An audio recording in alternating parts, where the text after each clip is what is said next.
Teixeira.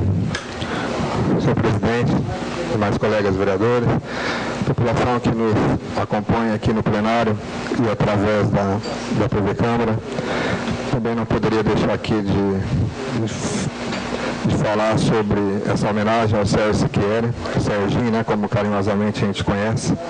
Também acho que o Lúcio deveria abrir para todos os vereadores, que o Sérgio merece, acho que a homenagem de toda a Câmara Municipal, pelo excelente trabalho que desenvolve junto à entidade, né, cooperativa, a Copercana. O currículo dele não precisamos nem discorrer mais, falar que já está muito bem fundamentado, colocado aqui, bem lido pelo nosso secretário, Fabiano.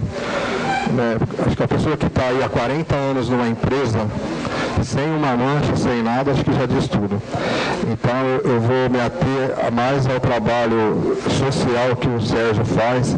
Nós somos testemunhas disso, como membro lá, presidente que foi lá da ABA, da Associação de Moradores, que nunca, nenhum pedido que se faz, a gente sabe de outras entidades, a PAI, todas as entidades assistenciais, as entidades de classe, as igrejas, tudo bate lá na porta do Sérgio Siquieri. E ninguém sai de lá sem nada. Às vezes é um pouquinho para cá, um pouquinho para lá, né, Sérgio?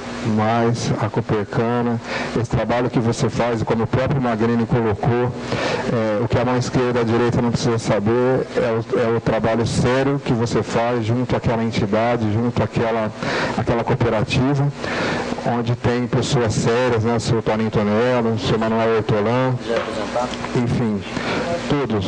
Mais 40 anos de trabalho numa empresa é tempo, sem uma mancha, com muito trabalho sério e competente. Acho que isso é importante. Se não fosse, não estaria até hoje, né? Saiu de auxiliar para chegar até presidente, como já foi, né?